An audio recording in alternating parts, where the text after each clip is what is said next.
Hola, yo soy Elena Sánchez Martínez, soy una psicóloga en formación y el día de hoy vamos a hablar sobre el TEA, el trastorno del espectro autista. Más que nada, como dice la APA definiéndolo, es un trastorno del neurodesarrollo que afecta las capacidades de una persona, ya sea de comunicarse, tanto verbal como no verbal, de interactuar socialmente y de comportarse de manera apropiada en ciertas situaciones en concreto. El TEA se caracteriza por tener muchísimos síntomas. Sin embargo, no hay que generalizarlo. Eso es un error bastante común, generalizar el TEA. ¿A qué me refiero con no generalizarlo? Es decir, una persona que tiene estos síntomas, que tiene TEA o autismo, no van a ser los mismos síntomas que otra persona. Eso es muy común que suceda. Más que nada ahora con las redes sociales es muy común ver un cierto listado de síntomas y si tienes alguno de estos síntomas o si tienes 3 o 5 de estos síntomas, tienes TEA. Eso es bastante común el día de hoy. Sin embargo, la tarea de este video es para que se den cuenta que realmente no es general el autismo.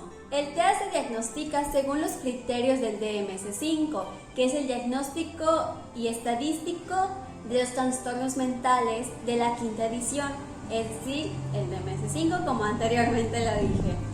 Gracias a esto que fue recopilado por la APA, el TEA se puede diagnosticar de una cierta manera, pero hay ciertas cosas que mencioné hace poco que no hay que generalizarlos. Hay que tener en cuenta que el TEA es individual. ¿A qué me refiero con esto?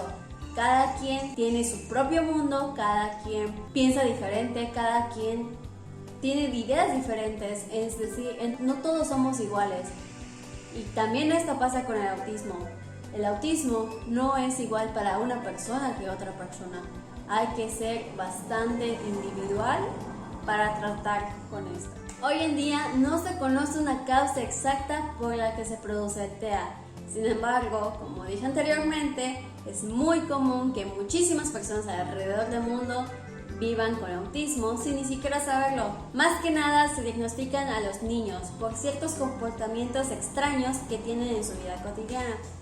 Como dije, no tiene una causa exacta, sin embargo, se cree que es una combinación de factores genéticos y factores ambientales. Para este trabajo se entrevistó a una familia que el hijo tiene autismo. Se lo diagnosticaron desde muy pequeñito por ciertas actitudes que se tenía, como sería no mantener el contacto visual.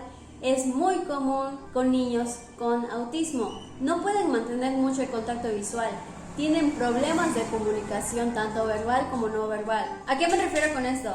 Los padres se dieron cuenta que el niño se comportaba de manera extraña. En vez de jugar con sus amigos, él imitaba un amigo en concreto. A esto la mamá le dio muchísima curiosidad y empezó a observarlo más para ver qué más hacía en su vida cotidiana. A su vez se dieron cuenta que la edad que Mateo tenía no concordaba con la manera de que él se expresaba verbalmente.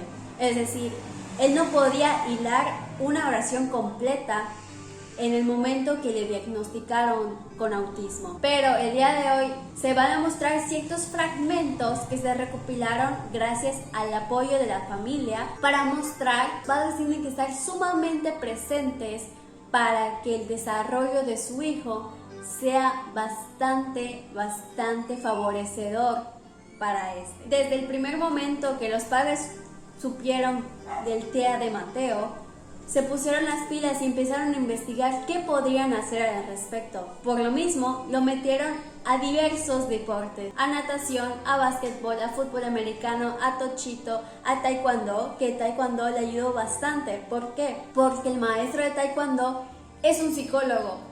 Entonces se enfoca muchísimo a personas con este tipo de trastornos y con la interacción social de otros niños y con la interacción física que tienen con otros niños y con su mismo cuerpo le ayuda bastante a personas con TEA. Los padres de Mateo siguieron muchísimas estrategias con Mateo. Lo llevaron a asociaciones, lo llevaron a infinidad de cosas, pero lo que más le funcionó fue la estrategia de estar con su hijo casi las 24 horas del día. ¿Por qué? Porque la participación de los padres con los hijos da muchísima diferencia en cómo este se va a desarrollar. Una estrategia bastante curiosa y bastante interesante que me presentaron los padres cuando yo los entrevisté fue una estrategia bastante sencilla que ayudaría a muchísimos niños con TEA. ¿Y cuál fue esta? Solamente avisarle, decirle al niño qué es lo que va a pasar. ¿Por qué mencionan esto?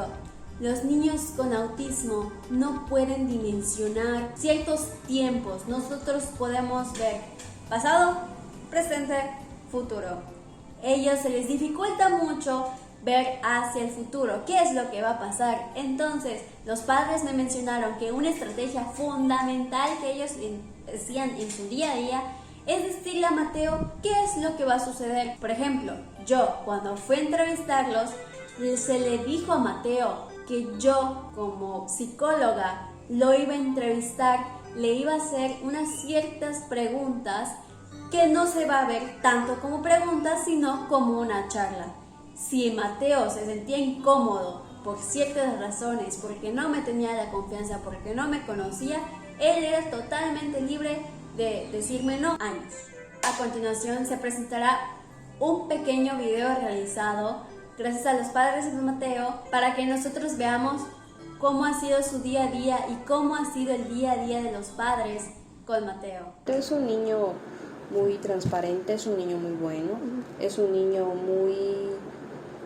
muy amigable, contrario a lo que se piensa, es muy sociable, tiene mucha facilidad para poder comunicarse principalmente con las personas adultas, más que con sus iguales, por así decirlo.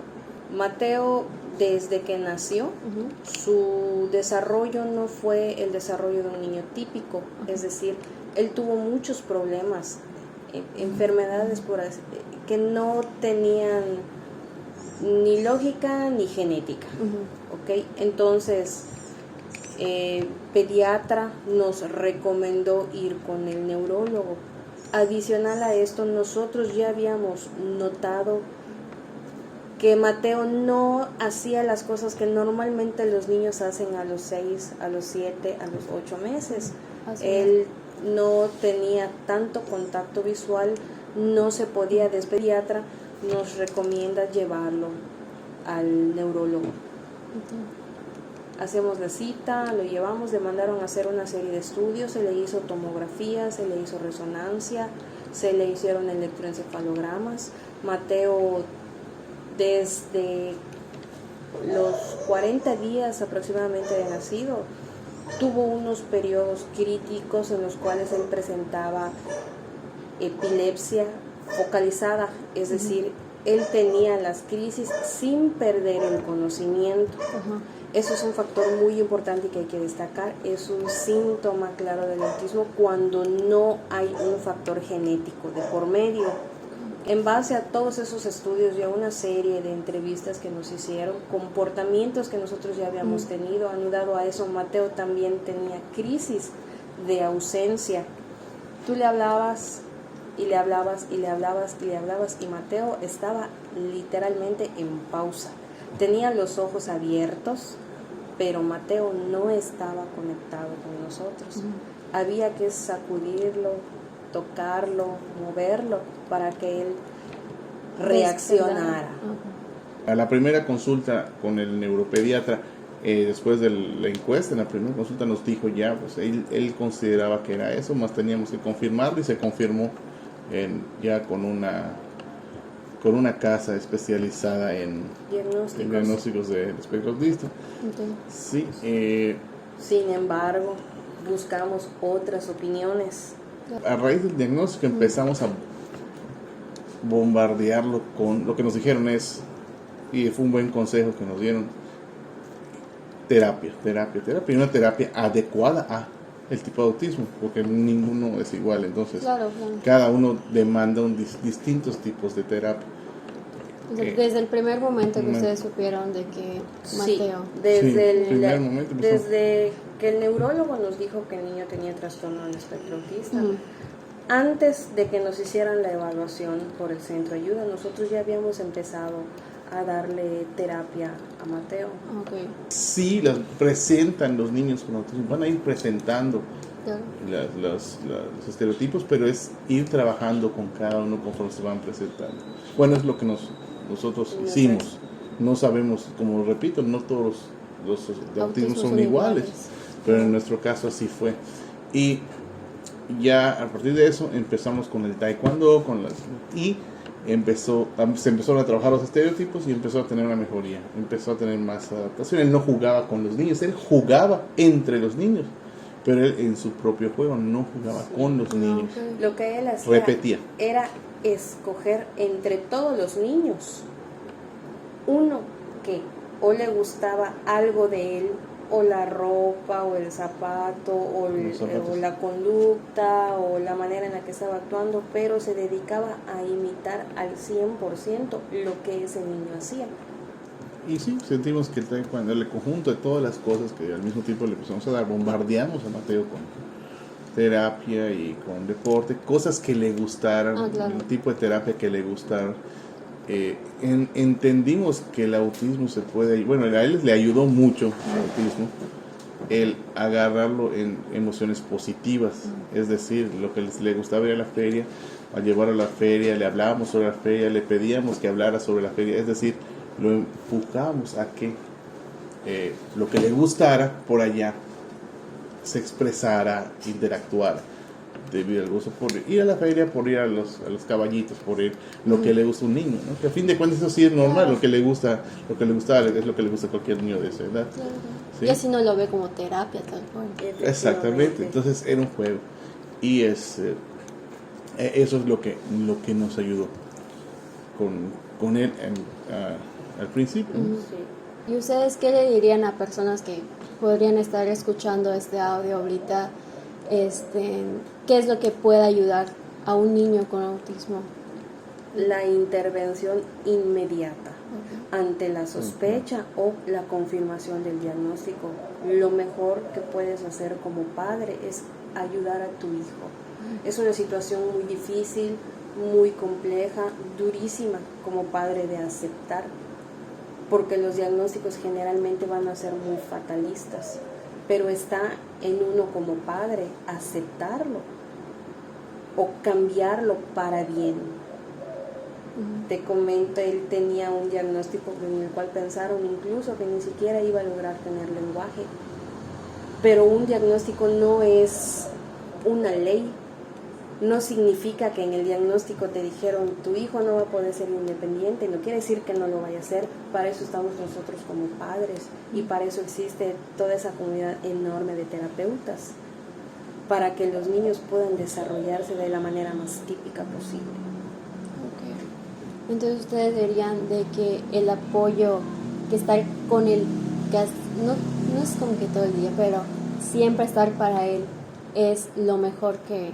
Estar presentes y acompañarlo en todo ese proceso es muy importante atenderlos, llevarlos a las terapias.